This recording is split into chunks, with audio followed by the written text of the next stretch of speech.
Okay mga Kaluliboy, bakit nga ba marami pa rin tayong kababayan na nagpapasya na lang umuwi sa Pilipinas?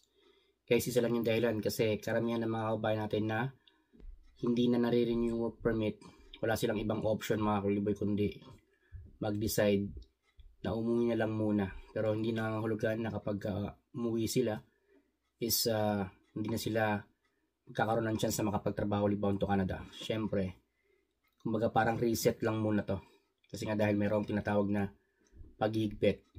So kagaya nga ng mga advice ko dun sa mga kababayan natin, especially sa mga hindi na na-renew yung work permit, pwede pa rin naman sila mag-apply sa mga agencies in the Philippines as long as wala naman silang record dito sa bansang Canada. At kung sila naman ay mga qualified applicant, of course, pwede silang ma-hire ng mga employers sa iba't ibang provinces dito sa bansang Canada. So ganoon lang.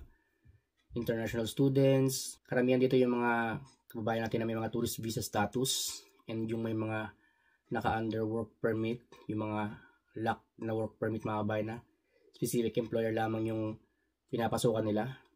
Kumbaga, nagkaroon na sila ng ultimatum na hindi na ma-renew yung kanilang work permit. So, karamihan sa kanila nag-decide na uuwi na lang muna ng Pilipinas. And then doon na lang nila uli paplanuhin kung paano nila uli sisimulan yung kanilang pag-apply bound to Canada. So, marami pa rin namang mga job opportunities papunta sa bansang Canada, sa mga skilled workers, specifically mga butchers, and then mga healthcare workers, kagaya ng mga caregivers mga kabayan na. And marami pa mga job opportunities mga Kaluliboy, as long as kayo is skilled mga kabayan. And ina-advise ko rin, just in case lang, nahihirapan kayo mag-apply bound to Canada, and may mga job opportunities sa ibang panig ng mundo, pwede nyo rin namang i-consider yan mga kabayan na. So, it's up to you mga Kaluliboy kung gusto nyo munang mag-apply sa ibang mga agencies, sa iba't ibang panig ng mundo, and tsaka nyo na lang muna itutuloy yung inyong pangarap na makapag-Canada. Pwede nyo naman gawin yan mga kabayan na. So mga nagtatanong sa akin regarding paano mag-apply, again, kinakailangan nyo munang siguraduhin na meron kayong skills. Specific skills na maaaring magbigay daan para kayo maging qualified applicant. Experience mga kabayan na. Kinakailangan qualified experience. And then may provide yung mga documents na hinahanap ng agency. Sa mga wala pang karanasan, again, kinakailangan nyo mag-gain na experience. So ang sinasuggest ko sa ngayon is maging caregiver kayo mga Kaluliboy kasi hindi mahaba ang kinakailangang experience, at least 6 months experience. Pero ito ay merong IELTS mga kabayan na, Canadian Language Benchmark Level 4, at dapat ang inyong education ay equivalent sa Canadian High School Diploma, at kinakailangan meron kayong legit job offer from a Canadian employer mga kabayan na. So yun, dapat meron kayong ganong mga criteria nang sa ganun kayo ay maging qualified applicant. Ang pag-apply sa Caregiver Pilot Program ay may mga limit ang application mga kabayan na, pero until 2026 maaari silang mag-hire ng mga caregivers hindi lang sa bansang Pilipinas, ganoon rin naman sa ibang panig ng mundo. So ganoon lang gagawin nyo mga kabayan na, kinakailangan nyo lang paghandaan, and dapat tuloy-tuloy ang inyong experience, at dapat ang inyong experience ay relevant mga kabayan na. Dapat ang inyong inalagaan, it's either mga elderly or mga bata mga Kaluliboy. Kasi yun yung mga specific na mga clients na dapat ninyong inalagaan na naka-indicate sa Caregiver Pilot Program mga Kaluliboy.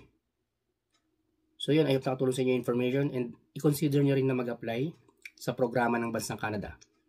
Aside from Caregiver Pilot Program, nandyan yung Provincial Nominee Program, Express Entry, Agri-Food Pilot Program, Atlantic Immigration Program mga Kaluliboy. So yun, kung naghahanap kayo ng mga agencies in the Philippines bound to Canada, meron akong link sa description mga Kaluliboy. Click nyo lang yan, and then makikita nyo yung mga agencies in the Philippines bound to Canada.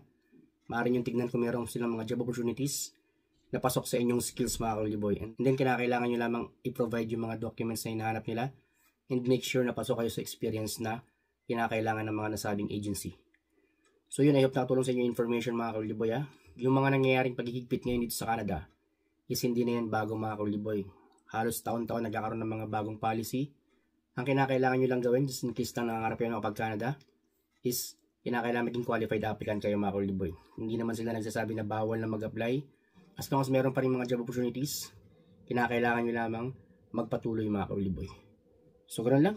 Kung sakasakali nagustuhan niyo at nakatulong sa inyo ang video na ito, don't forget to give a thumbs up.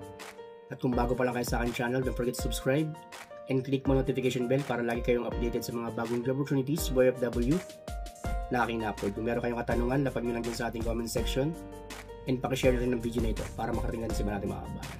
Keep safe always, and God bless mga Kaluliboy. See you on my next video. Bye bye.